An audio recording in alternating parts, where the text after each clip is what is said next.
Welcome back to part 2, guys, for the Spectra video upgrade. I've decided to do, as you saw in the end there, both those very hard plastic cables. So this time around I didn't get time to finish the whole thing because I was explaining so much stuff. There will be a part 3 where we put the cable on, put it back together and do some testing of games on it. So sorry it's taken a little bit longer than I had hoped, but I wanted to make sure you guys really understood that there are parts in it you got to be a bit delicate with. I hope you don't mind, but anyway, strap in, let's get going.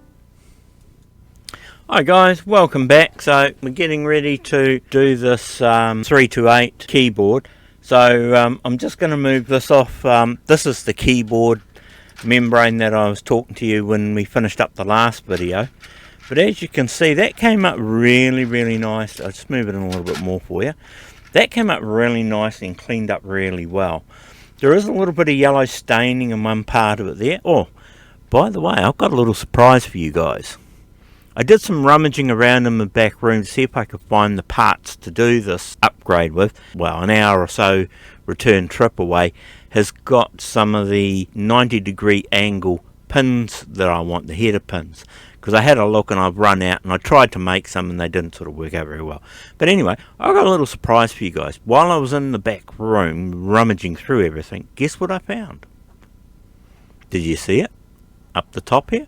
On the left, yeah, I actually found a little Microsoft webcam. It's not the greatest quality, probably does 720p, probably max, but I thought it's great for the headshot. So you guys can see me, and if I need to add in a little bit of extra coverage of something that's there, this is just give you a little bit more so you can see it's actually me here talking to you, and it's not some AI doing it for you, okay? But anyway, yeah, so this cleaned up really well on both sides. And up this side, there is that little bit of staining on here, so something liquid has been spilt through this machine. There was some on this as well, but it was only on these raised square parts. It didn't actually get down into the plunges for the keys of that, which was really good. And I've got I'll just grab it. I got the rag here from when I cleaned it, and I don't know if you could see that, but it was actually quite yellow. I don't know what it would have been, whether it was a drink or some sort of fizzy drink or something like that, you know, it's just, yeah. So anyway, so that all cleaned up really well, and I'm really happy with that. And do remember, as I say, that these rubbers are very delicate. As you can see there, you can see that bend line. That's where the moulding goes through on this other side. And that's why I say you've got to be very gentle with these, because if they tear, it's really hard lining it all back up, and it can be a bit of mucking around to do. So the more gentle you are with that rubber, the better. So we'll just slip that out of the way. So while I'm waiting for those other header pins to come in, so these are the ones I've got. Now I've got some of these, which are the header pins. These are the straight ones, not the angled ones. I tried making some angled ones up because I've run out of them, and they're sort of okay, but they're not that great. They're not a true 90, which is what I want. And when you bend them, they start splaying in all weird angles. And then this is the female header that comes off the ribbon cable that goes onto it. And trying to get those onto those other pins when there's 25 of them, which is what we're going to need to replace this ribbon with. Once you start getting them and going in all directions, it's like really hard to try and line everything up, especially that long. So I was lucky I had a piece of this with 25 strips on it. So I must have used they come in 40 pins. So I must have used some for something else. So I had some of this, and yeah, it didn't sort of work out. I thought, well, if I had to use them, I could. But then I reached out to our Facebook group, and the guy says, yeah, he's got heaps of them. He uses them all the time. So I'm grabbing some off him, just paid for the postage, and he's sending them off tomorrow morning. So they may be here tomorrow night. They might be here the next day. So we won't be far away from getting it done. But when I buy this I usually buy this sort of stuff from AliExpress, and you can get 10 of them for about a $1.20, $1.30 for 10 rows of 40. And what I do is I usually have a case that I keep all this stuff in, and I'll just give you a quick look at it so you can see what I'm talking about. Because you go into these are your standards. These are blue, but they're normally black. These are standards. These are about 12 mil, 14 mil, I think they are. And that's 40. That's a row of 40. And, you know, for $1.50 or something, you get 10 of those on AliExpress plus freight. The 90s are exactly the same as this, but they're actually like the one I tried to make up. They're actually like that. They're bent on a 90-degree angle. So they're not straight. They're actually a 90-degree angle. So the pins come up and they bend. They come up and bend across. So it's like an L. Now, if I can get my hand in the right direction, so it's like an L. So the short end goes into the board and the long end points off the other way, so you can get into low profiles.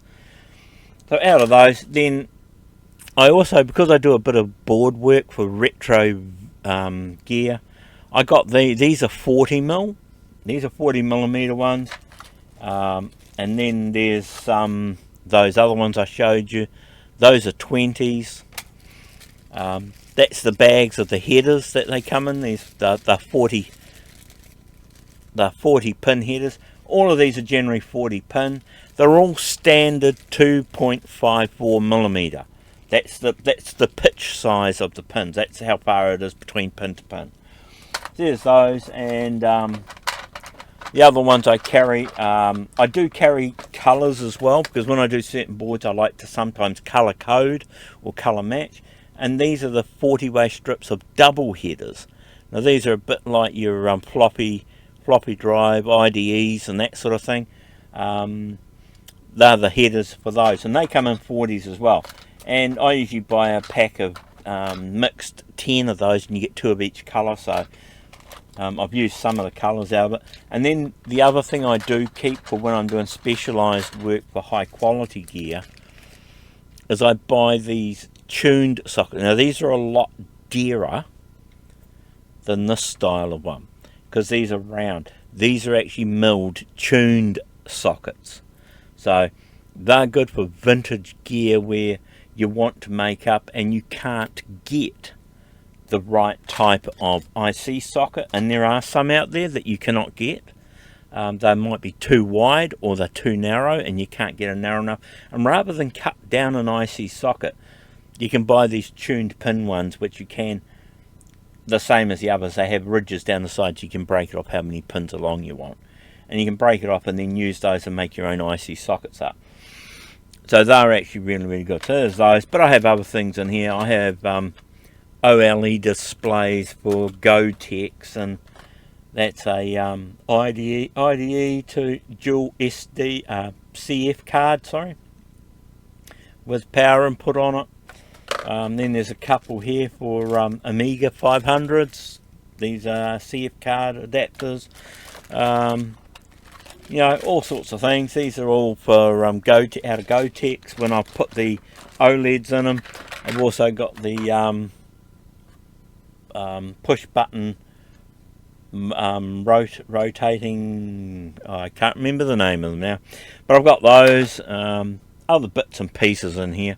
So, but that's what I usually keep this drawer for, is to put all that sort of stuff in it. So I generally have the 90 pin ones, but as I said, I must have used them up in the job I had, the last job I had, and I haven't bought any more. It's not the sort of thing I use a lot of, but they're really handy to have on hand. And I went to the local electronics store, J-Car, and they don't have any. They have the straight ones, the short straight ones, and they have the females, and that's your lot, nothing else. And I'm thinking, really, you know, trying to get stuff in this country now, unless you're going to pay an arm and a leg for it, it's not worth it. I mean, I had to get a couple of parts in for, there's the BW seat controller. I need the high speed diode packs for them. I could buy one, but it was more than me buying 10 from AliExpress. Or another company, I could buy them for a good price, but I had to order 1,000, and I'm going, no. So this is why sometimes with these sort of things, you've got to bite the bullet, and it's got to wait 4 weeks, 6 weeks to get the parts. But anyway, I digress. What we will do is we'll look at desoldering this. Now there's no big heavy ground planes on here, so there's no need to use the hot air gun. But when we get into doing a the IC replacement on the MSX, we will have to use it, because that's got to be quick to come out. You can't leave it too long, or you actually damage the pads on the board. So be sure to watch that one when we come on. If you've not seen how that is, and if you've struggled removing ICs from a motherboard or wires from a motherboard, watch that one. I'll see how it goes here. If it gets a little bit, what I'll do is I'll show you how to do that. But these are not very big traces, so I don't see us having an issue with it. So anyway, let's carry on. So we'll turn on the hot air gun. What I'll do is I'll take the camera off me, and I'll just swing around so you can actually see it. Sorry, there you go. So that's my hot air station there. So it's a Pros kit, SVI328. Now I've got that and my desoldering station, 4-in-1 desoldering station, which has hot air, soldering iron, power out, USB, etc. But I'm going to do a video on that stuff later on, so be sure to keep an eye out for that as well. So I'll pop you back up on the shelf now. So, and I'll get myself back in shot. Now that's pretty good, isn't it, guys? Right. So what we're doing now, I'm just waiting for it to heat up. I have my desoldering iron set to 440C. Some people do lower, some people do higher. That's the noise of the fan you can hear in the background. That keeps the electronics cool inside it. I have it that way because it heats up quick enough, and it takes the solder away fairly quick as well. So I'm just waiting for that to get up to temperature. It doesn't take too long. Yep, she's up to temperature now. So what I want to do is I want to go along and desolder all these along this header here, and hopefully we will get them all up and out of the way. Now what I've done is with this, these one's a power line and one's the vacuum line, and they're generally separate. And when they're separate, if you ever get one of these, you'll find it's a curse, because the things are in all different directions. So I just some cable ties and cable tied it together, and not had an issue with it since. Okay, that's just me just checking to make sure the air's flying through this fine. But what I might do, give me a sec, and I have to put some glasses on, guys. I am getting older and my eyes are not as good as they used to be, so bear with me when I'm doing this, will you? So right, so come on to here. Now don't really need flux with the desoldering gun. Sometimes if it's a bit of a pain in the neck and it's leadless solder, so it's newer stuff, you may need to do. But the problem is the flux tends to block the tubes up in the desoldering gun. So if you can do it without them, yes, it's well and good. So what we'll do is we'll get down here and heat this up. Alright, so what I will do, so I'll bring that up there now, and you might be able to see down this end here. No, you're not going to focus, are you? No. Right. Might have to get a slightly different view for you guys. But, yeah, we just desoldered that one hole down here. I can see it quite clearly, but the camera just doesn't want to pick it up. I'll try it with this one. Now, I don't know if you guys are going to get a very good... Whoa, where are we? Yeah, this is not looking too good. Not looking too flash, guys. Hang on a minute, let's see if we can get somewhere around here where we can view this whole way. Oh. Down the end there, see it? Can you just see it at the very end there? It's actually desoldered that hole. That's what the solder sucker does. It makes a really clean job, and you saw how quick it was as well. You saw how quick that came out. And that's what the desoldering gun does. It makes life so much easier. So you just go on, you count to about 3 or 4, and then take it off. And next one.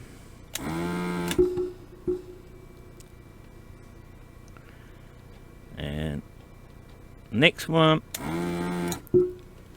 So what I'll do is I'll just see if you guys can see that. Bring this back down again, hang on a minute.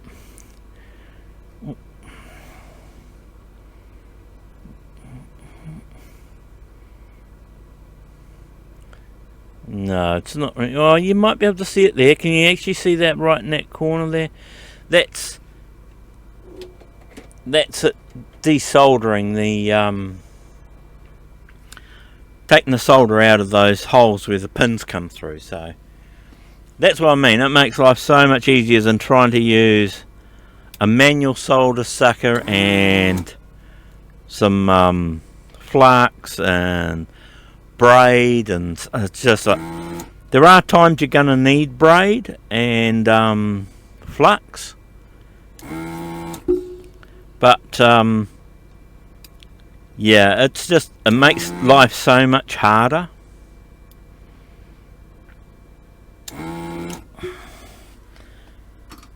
So what I'll do is I'll pause this here and finish these off. You don't need to sit down and watch me do all these.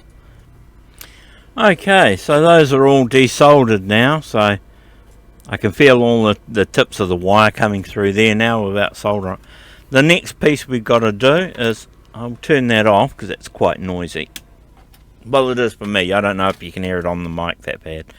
But those all look pretty clear and have detached. Now, if we need to, I can always just touch them with the soldering iron if I need to take them out. Now, the other part that's a real pain is, what you got to do is straighten this up and gently bring the keyboard back and tuck it under. Then on this side you're going to find the wire is actually hot glued down.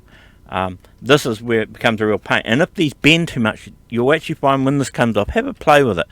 It's very, very hard, and what will happen is it doesn't take long to get metal fatigue in it and it will break. And also, yeah, if it's an unpluggable keyboard, it's easy to get the thing out if you need to work on it without having to desolder everything every time. So what we've got to do is we've got to use something to get that out, and this is where my favourite little pick comes into it, and you can get under it and lift it. Sometimes you get it and it's a very brittle glue and it breaks and comes off. Other times it's a little bit soft, a bit like hot glue gets like, and you can get under it and break pieces off, but it's a curse of a stuff, it really is. Yeah, so you can get bits of it off. And so what you got to do is, you know, one of the pins pulled through because I've desoldered it, but what you got to do is you could try and go underneath to lift it all off. It's just a matter of finding the best way, but don't be rough with it. Don't be rough with it. Just gently work it to get it off. I mean, if you really want to get into it and you're not going to be that patient, cut it off and then take it out. It'd be another way to do it, because you're not going to reuse this anyway. Because yeah, it's not a good idea to reuse it. But you know, you can make more work for yourself if you want. But yeah, so it's just a matter of gently going along and working all this off. So as I say, you know, I don't think you need to sit there and watch me do this. Well, either I will speed up the video or I'll pause it. So I mean,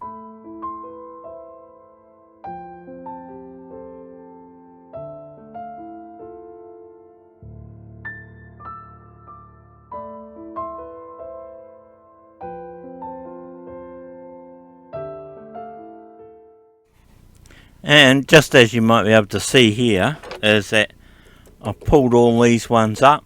The wires are just actually pulling out through the holes here, and that means then I can get under and just pop it off with the hot glue. So I thought I'd just raise this up a little bit so you can actually see. So, oh, try and get that in focus. As you might be able to see, I've just been popping those out of those holes, so I've got the other half of it to do. So I'll just carry on and do that, and you guys can carry on listening.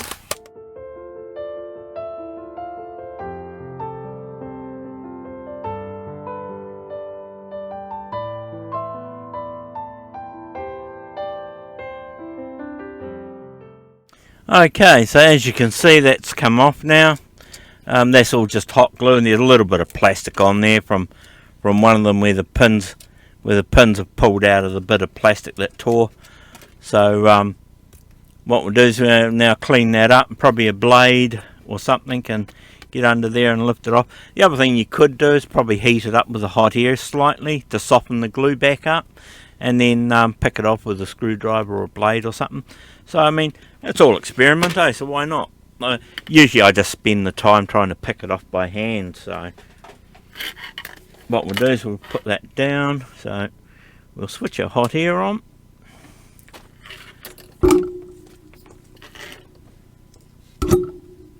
Oh, wrong one. That one. So we'll switch our hot air on. Just wait for that to get up to... We probably don't need it right up to temperature. So it's just to soften this glue up so we can get it off. So yes, yeah, see that? Look how quick that sort of heated up. And that's what I'm saying, they use this hot glue stuff and it's bloody terrible. I mean, it's good if the thing's been done properly from the start. Hot glue is good, but like the way they've done it, and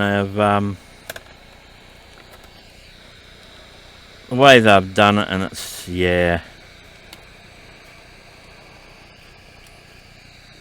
Yeah. So I mean, I'll just heat it up, and with the flat end of this blade, I'm just pushing it across and getting it off where the ribbon cable's got to go on. Now the other thing is I might have to put a needle or something through the holes to clear any of the glue that might be in them. The other thing you can use is, sorry, lost my eyes. The other thing you can use is probably some of these header pins, and you may find that they will actually go through the holes as well to clean them out. No, something a bit narrower. Alright, let me find a pin. Okay, so I couldn't find a pin, so what I decided to do is pull one of the leads out of here, one of the legs out. They're thin enough to go through, it's just that there was too many in there for me to push it through, and I think the spacing's a little bit different. So, just a pair of pliers, hold it in that. Go from the side where the solder is, because you don't want to push glue into your solder. So you just go down, push it through just to break that glue out of the way. That's all you want to do. Just to make sure the way is clear. That's all you want to do. You could probably push it right through like when you're darning if you want to. That's if you guys ever do darning, but it was something I had to do when I was at school. So, but just do that. Just go through, pop it through, and clean these holes out. So I mean the glue's gone hard, so that'll be quite good. So it'll push it out of the way. And so that's what we'll do. So you don't need to sit here and watch me do this. Okay, so I've got all those done. They're all pushed through. So yeah, doing it that way is better than going the other way, because you're going to push the glue back through, and it's going to. So yeah, so those are all nice and clear now. So the pin goes through those really easy now. So you may have to do it once, you may have to do it twice, but push it all the way through. The other thing you can do is, if you've got a wife or a missus, is grab one of her pins that if she still does it, sewing, they have the long pins with the little round plastic ends.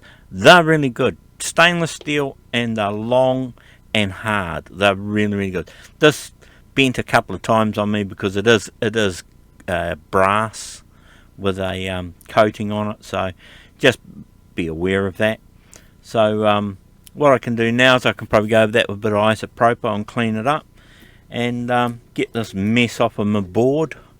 And then what we'll look at doing is removing that motherboard and doing the other end. Alright, just hang a tick and I'll clean this board up first, eh? So I'll just give this a bit of a clean. Clean all the gunge off it. This is just a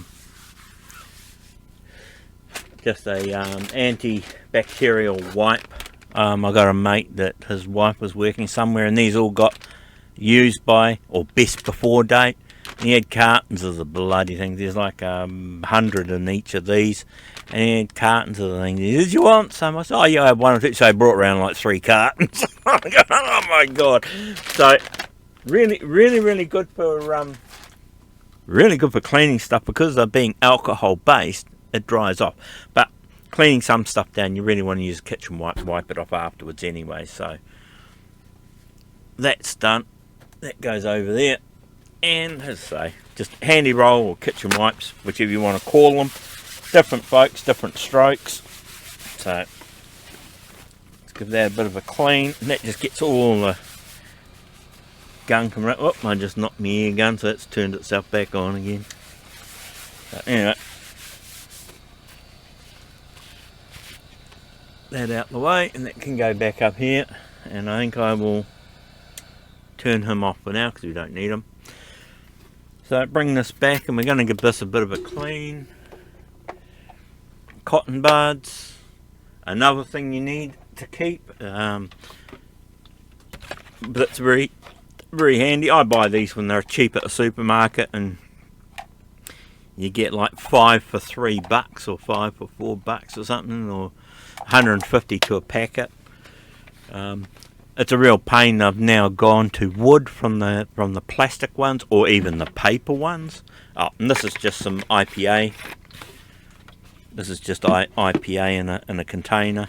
I get it in the big 4-litre containers, and I usually have it in a smaller one, but this is the one that I used to get it in, but the crowd I used to get it from aren't around anymore, so the new crowd I get it from is in 4 litres, or if you pay a hell of a lot more you can get it in smaller ones. So I'm just using the rest of this up, so that's what's got my IPA in it. So what we'll do is put some IPA on the board and give it a clean. And that just gets, yeah, as you can see on there, it just gets all the rest of that gunk and residue off the board. And some of that will be flux, because that's the other thing you've got to do too, is when you're actually doing this stuff, you need to clean the flux off, because the flux can cause you problems later on. So let's go through and clean all that off. Right, that should all be good. I mean, that's all it takes. It's not something huge and big, but it makes a big difference when you're actually doing stuff.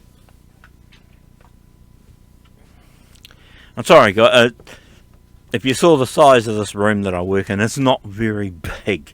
So please excuse me when I'm reaching around and dropping things up and down. So that's all clean now. That's all good to go. So we'll put some ribbon cable in here. Now I'm not sure. I've got some grey, some standard grey stuff like PCs use. I've got some of that. It's not high current, so it doesn't need to be really high end. And I've got some coloured stuff floating around, and it's like, if I use the grey one, I use one end with the red stripe as pin 1 and then work my way back this way, and then it's easier when you're going across pin to pin. The coloured stuff is actually really good, but generally that stuff's only like about 12-13 colours.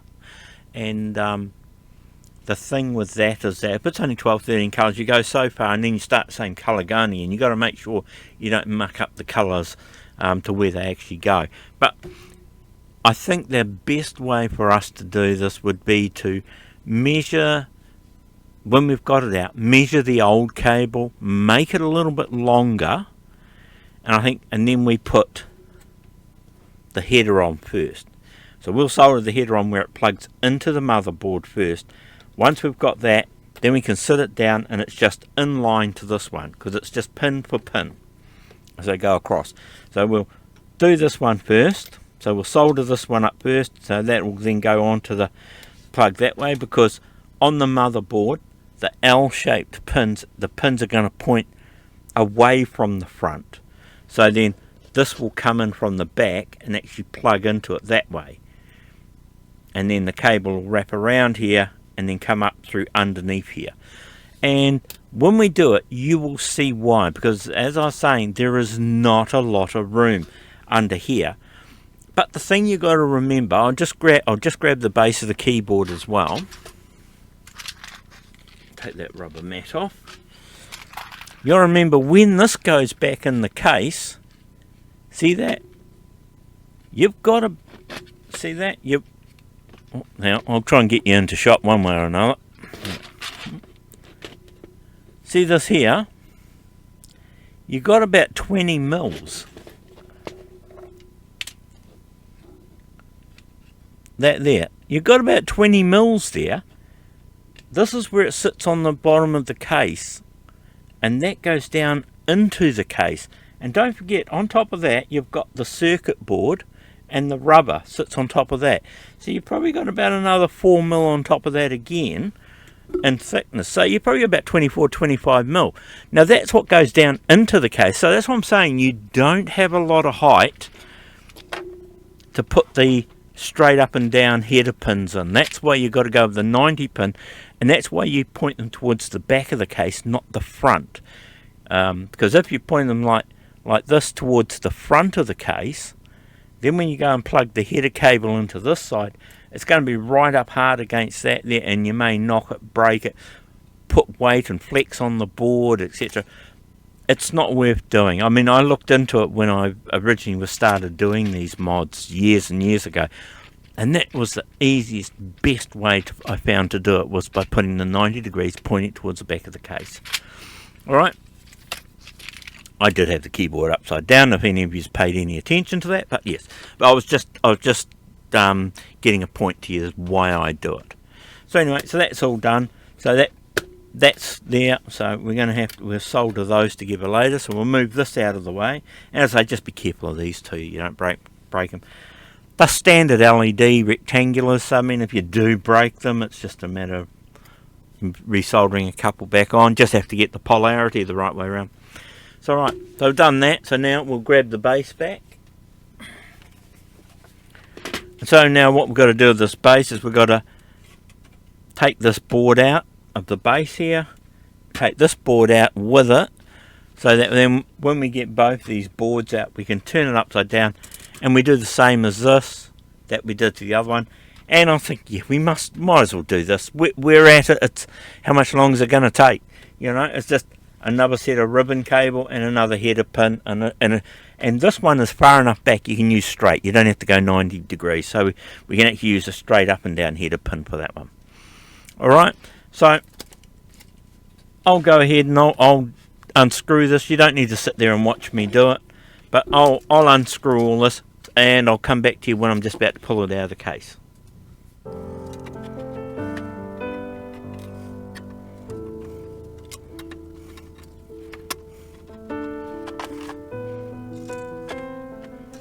One thing I will say, guys, is that this front piece here, the screws have little insulators on them, on both sides, where they hold down.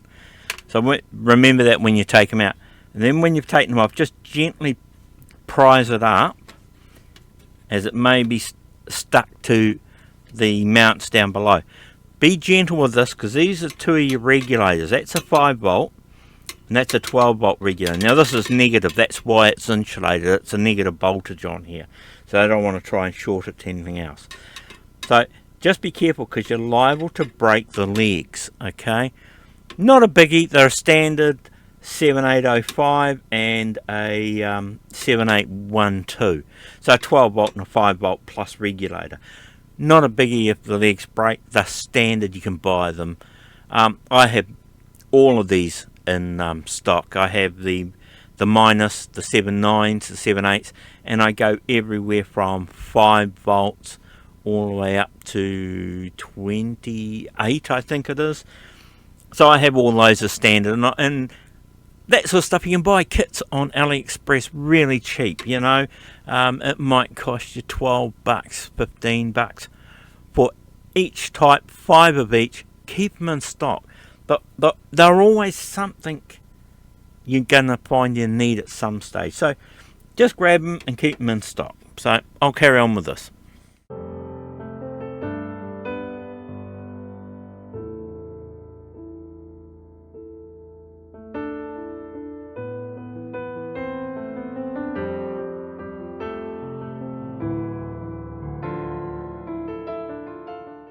Right, so that's gotten that all undone. Now that's just a metal shield across the back. That just slides up and off, so we can take that off. Now what you'll do is you'll actually see there's some of this red type lacquer on the screws. That was put on by the manufacturers to know if anybody had tampered with them when they went back in under warranty. You can put the same sort of stuff back on as well. Some people use it for locking screws and bolts in. And it's actually a thread locking type lacquer. I do have some in a greeny blue and a red. But what you can do is, instead of buying that, buy some cheap nail polish. Go to the $2 shop. Just get a clear coat, and you can get a coloured one as well. But it's just a clear. Don't worry about the opaque ones. So you just get it, and you can just use it for locking stuff in. So now what we're going to do is just gently lift this up and hopefully get it to want to come out. Sometimes they do and sometimes they don't. Try this. Now it might be stubborn enough for us to, yeah. So what I'm going to have to do is just take these last 3 screws out, because it wants those out to be able to get out. So, and these are insulated. These are insulated ones across the front as well.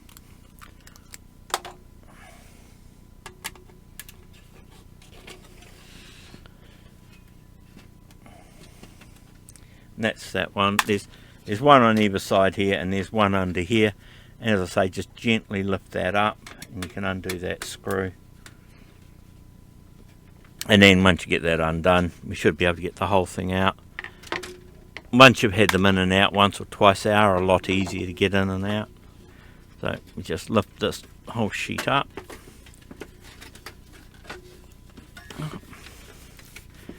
And then, theoretically, I think, yep, just jostling it around and you'll see it'll just slowly come up.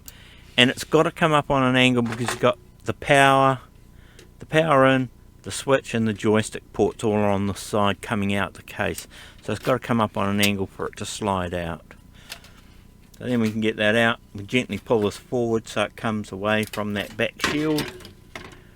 And now that looks like brass. It's not. That's actually plastic. It's a yellowy plastic over top of the metal. That's just a insulator so things don't short on it. Give it a bit of a clean if you want, and we'll stick it back in before we put this back in. To put that aside, and we can lift this up, and those are those insulators that are there for the power, for the 12 and 5 volt power. That needs a bit of a clean too. That bottom of that case, it's a bit dirty. Not bad, but it's a bit dirty. And so there you have it. There's the guts of your Spectra video. Let's put those up out the way there, boys. Alright, so yeah, that's the guts of your Spectra video. That's your audio video out. And as I was saying, there's your RF. That's your audio and your video. And the nice thing with these is this is the cassette port here, but if you look along the end here, it actually tells you what pin does what. So if you ever needed to make one up, you can actually make one up. And if you get one of these and you don't get the cassette port for them, on Thingiverse there's actually a file to print the plug up, and you can use some general edge connector plugs, take the pins out of them, put them into it and make your own cable up. So you can make them up, and you can do them for things like the TZX Dreno and the SV Cass. You can make the cables up for those.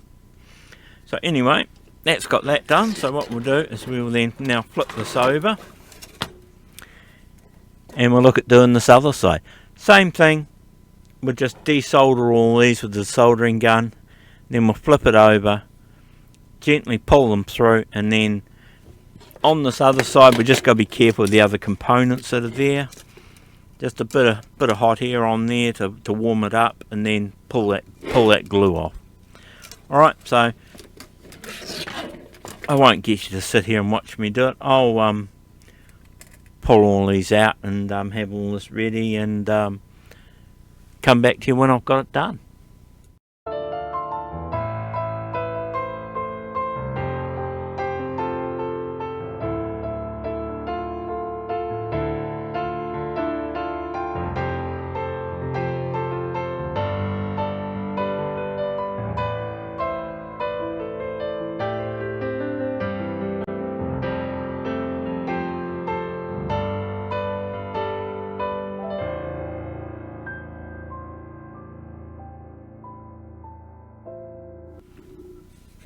Okay, as you can see there, it didn't take long to do.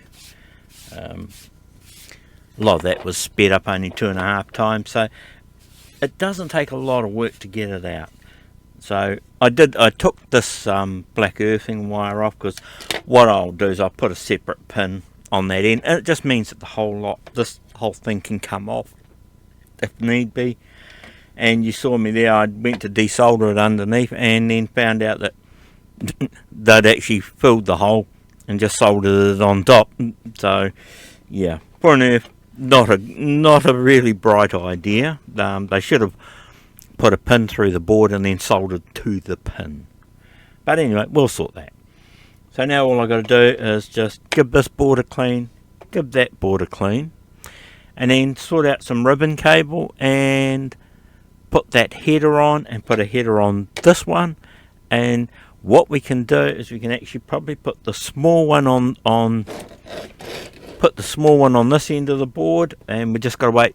And by that time, probably the headers for this other one have turned up. So, I mean, this is the same as the keyboard. It's pin for pin. So one from here goes to the other. The other nice thing is when this had all this bloody glue over it, you couldn't see anything. But you pull it off, and guess what you have? You have all the pinouts for the video connections. So it's giving you what all the signals are, and the voltage signals and everything that are coming from the board into the video RF module. Well, wouldn't that be nice to see, rather than having it covered up with bloody glue? So anyway, another good place where you could actually pick up, if you need to find out if there's a signal, if you're not getting a signal or a coloured signal or something. Easy to pick it up from there. And as I say, put a header pin on here, and if you don't know if the problem is in here or on the board, you could unplug this off of the main board and then tap for your pins along here and find out where your problem is. Just makes life a bit easier if you end up having to go back inside these. The other thing I will do probably with this, the big filter capacitors on it will probably be okay, these two. But what I might do is, it seemed to be running fine, so I don't think there's any issues there. So I don't think we need to look at doing any recapping or anything on this, because it tends to look alright, and it seemed to fire up okay. At a later date, if I start getting issues with it or a bit of noise or something, then I may look at go through and doing a recap. None of the capacitors are bulging, so I think you'll find they'll all be fine. So what I'll do is I'll clean all this up. You don't need to watch me do that. And then I'll have to find some ribbon cable for us to make the cables. But that's why I hung on to these, because as I was saying, you want about the same length, and then probably we'll go half again, because we've got to get it and it's got to fold over when it plugs into one board, and it's got to come up to the other one. So you want a little bit of length, and if we make it a little bit longer, it means that when you lift it up, you can get that keyboard right up out of the way before you unplug it, so it's not as tight as what this was. And that one's just giving us a rough idea of how long it needs to be, but we also how many pins it's going to be. So those just go in there, and there's that nasty stuff again. So anyway, alright, so you'll see me again when I get round to doing the other bit.